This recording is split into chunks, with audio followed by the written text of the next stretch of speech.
আসসালামু আলাইকুম। মানুষ কাদেরকে অনুসরণ করে চলবে?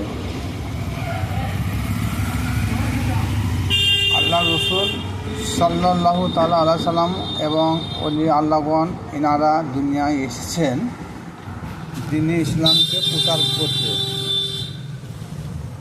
হাফেজ, কারি, মৌলানা, মুফতি, মুহাদ্দিস এনারা এসেছেন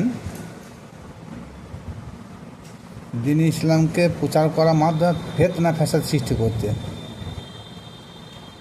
নবী রসুল ওলি আল্লাহগণ বিনা স্বার্থে দ্বীন প্রচারের কাজ করে থাকেন।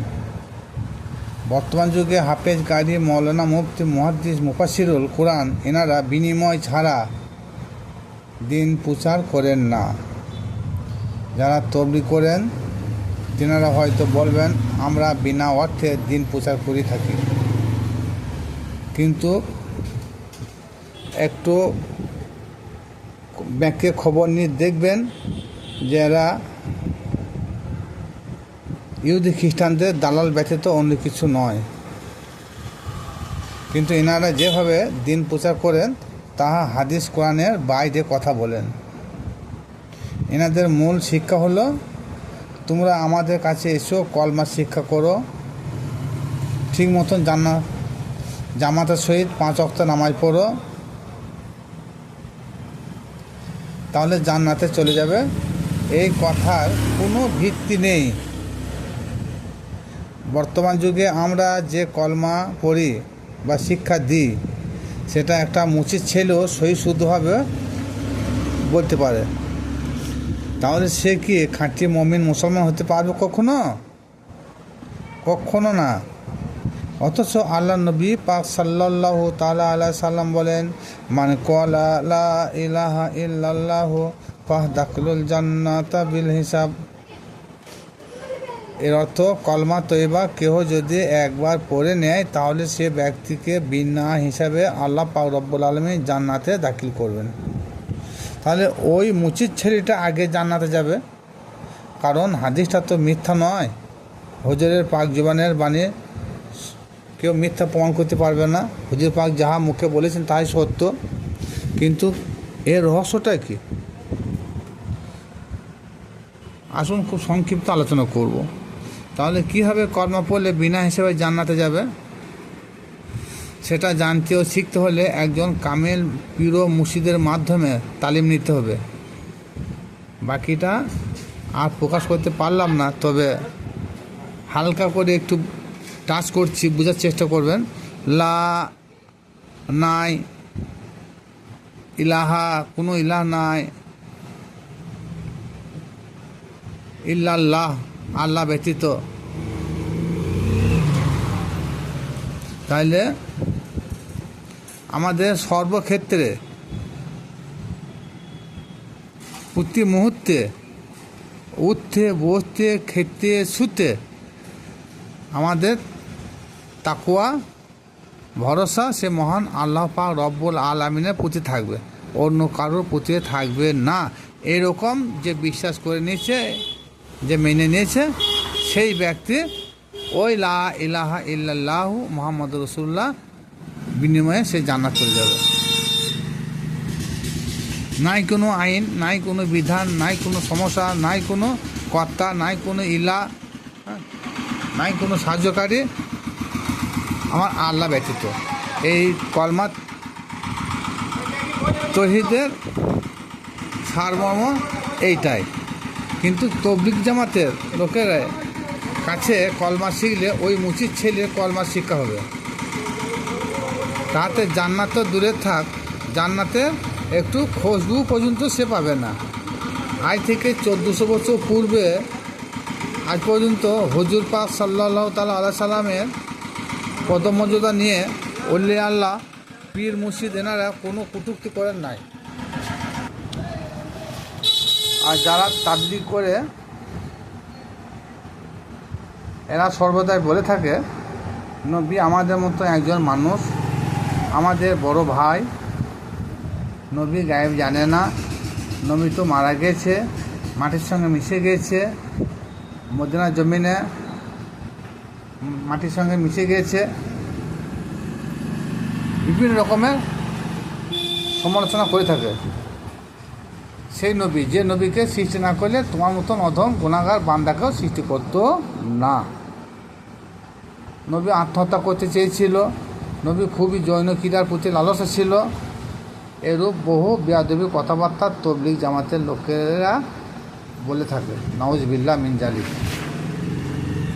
তার সঙ্গে এমন কিছু আলেম নামের জালেম ব্যক্তি আছে, তারাও বলে থাকে এরাই হলো গোস্তাকি রসুল, এদেরকে কোনো সময় স্মরণ করা যাবে না। যেমন সূরা ইয়াসিন আয়াত নম্বর 21, এই আয়াতে মহান আল্লাহ পাক রব্বুল আলামিন বলেন, তোমরা অনুসরণ করো তাদের যারা কোনো বিনিময় চায় না। বর্তমান যুগে মসজিদে ইমাম সাহেব, বড় বড় ইসলামী বক্তারা যারা জলসা করে থাকেন এবং যেনারা তারাবি নামাজ পড়ান, কিন্তু সব বিনিময় চাই। তাহলে কোরআন বলছে যারা বিনিময় চাবে তাদেরকে কখনো অনুসরণ করিও না। তাহলে কোরআন মোতাবেক মসজিদে ইমাম সাহেবের পেছনে একটা দায়িত্ব বেহাজাল ইমাম বলেও নিয়ত করা যাবে না। কারণ যখনই আমি নিয়ত করব তখন তারা স্মরণ করাই হচ্ছে, ওখানে সামনে যে ইমাম দাঁড়িয়ে আছে ইমামটাকে স্মরণ করতে হবে। কোরআন কি বলল? যে তোমাদের কাছে বিনিময় চায়। বর্তমান মসজিদে ইমাম সাহেব সে তো বিনিময় ছাড়া মসজিদে মিম্বরে উঠবে না, ইমামতি করবে না, নামাজ পড়াবে না, আজান দিবে না।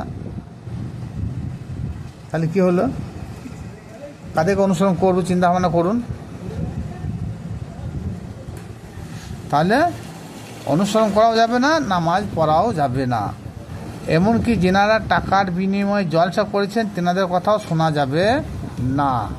যদিও সুমধুর কণ্ঠস্বরে কথা বলে তাও কোরআন মোতাবেক তাদের কথা শোনা যাবে না। সূরা বাকারা আয়াত নম্বর 41, এই আয়াতে আল্লাহ পাক রব্বুল আলামিন বলেন, ওয়ালা তাস্তারু বিআয়াতি সামানান কালিলা, তোমরা আমার আয়াতকে স্বল্প মূল্য বিক্রি করো না। এটা সূরা মায়দাতেও আছে, আমাকে ভয় করো। এবার আমরা কার কথা শুনব এবং কাকে অনুসরণ করব? কোরআন মানব না আলেমদের কথা মানব? কোরআন সরাসরি বলছে যারা অর্থের বিনিময়ে দিন প্রচার করে তাদেরকে একেবারে অনুসরণ করো না বা করা যাবে না। আবার সূরা বাকারায় 41 আয়াতে আল্লাহ হুঁশিয়ারি দিচ্ছে যে তোমরা আমার কোরআনের আয়াতকে স্বল্প মূল্য বিক্রি করিও না। এই কথার পরিপ্রেক্ষিতে মানুষ জানতে চাইবে যে তাহলে আমরা কার নিকট হতে দিন ইসলাম শিক্ষা গ্রহণ করব? একটা প্রশ্ন হবে, স্বাভাবিক প্রশ্ন অনুযায়ী উত্তর আছে।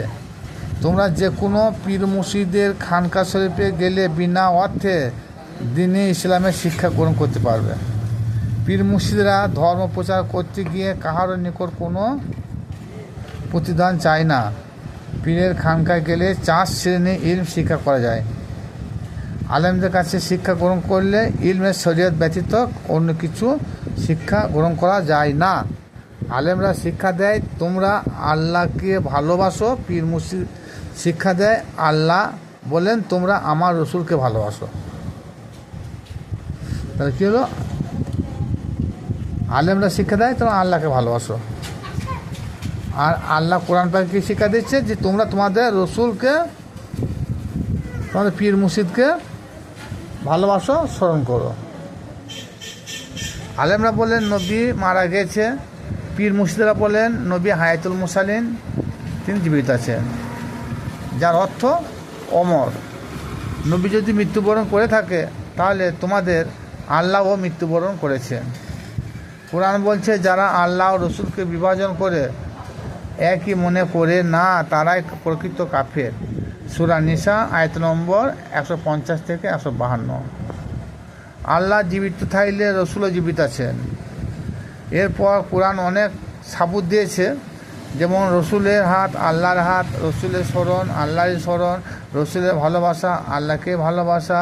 হ্যাঁ, কিন্তু আল্লাহ কখনো বলে নাই যে আমাকে দেখলে রসুলকে দেখা হবে, আমাকে ভালোবাসলে রসুলকে ভালোবাসা হবে, আমাকে অনুসরণ করলে রসুলকে অনুসরণ করা হবে, আমার হাত রসুলের হাত, এ কথা বলে নাই। কিন্তু সবটাই উল্টো। এইখানটায় যদি বুঝতে পারেন তাহলে মানুষ অনেক আধ্যাত্মিক লাইনে জ্ঞান পেয়ে যাবেন। আল্লাহ একটা নূর, রসুল পাক সাল্লাল্লাহু তাআলা আলাইহিস সালাম তিনিও একটা নূর। আল্লাহ বলেন আল্লাহু নুরুস সামাওয়াতি ওয়াল আরদ, আর তারপরে লাইনে কি বলছে, নুরুন আলা নূর। আল্লাহ বলছে আমি সপ্তম জমিন আসমানে একটা নূর, আর নুরুন আলা নূর, সেই নূর হতে আর একটা নূরকে আমি সৃষ্টি করেছি, সেটা হলো হুজুর পাক সাল্লাল্লাহু তাআলা আলাইহিস সালাম। অলি আল্লাহগণ, পীর মুর্শিদ, ইনারা সর্বদাই আলেম মোহাম্মদের প্রশংসা করে থাকেন। আলেম সমাজ আলেম মোহাম্মদের ক্ষমতায় হীনতা প্রকাশ করে থাকেন। আলেমরা 5 ওয়াক্ত নামাজ শিক্ষা দেন। আল্লাহর অলিগণ সর্বক্ষণ নামাজ পড়েন এবং অপরকে পড়ার তাকে দেন সর্বদাই। আলেমদের হাসরের মাঠে সুপারিশ করার ক্ষমতা থাকবে না, কিন্তু আল্লাহর ওলিদের ওসিলায় হাসরের মাঠে তিনার মুরিদগণ মুক্তি পাবে এবং তাদের উপর বিন্দু পরিমাণও জুলুম করা হবে না বলে কোথায় আছে? আয়াত নম্বর সূরা বানী ইসরাইল, আয়াত নম্বর 71। আল্লাহ পশু কুরবানি করতে বলেছেন। আলেমরা পশু খুঁজতে গিয়ে গোয়ালের পশুকে ধরে নিয়ে গিয়ে কোরবানি করে।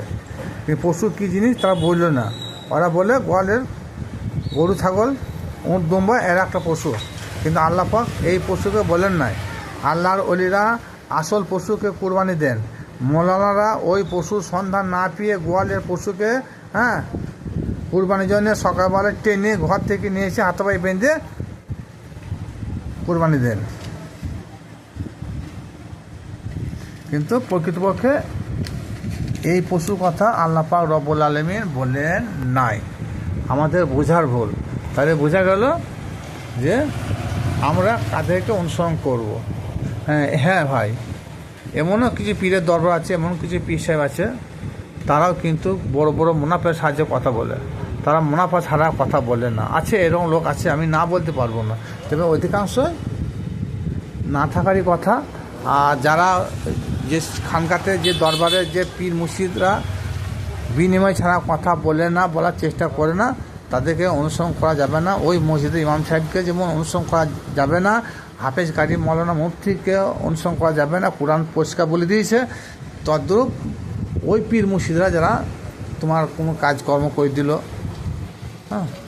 কোনো দোয়া তাবিজ করলো, কোনো হিদায়তের কথা শোনাইলো, তার বিনিময় যদি চায় তা সেই পীর সাহেবকেও অনুসরণ করা যাবে না। ভিডিওটা শুনে যদি ভালো লাগে শেয়ার করুন বেশি বেশি করে, ও লাইক করুন।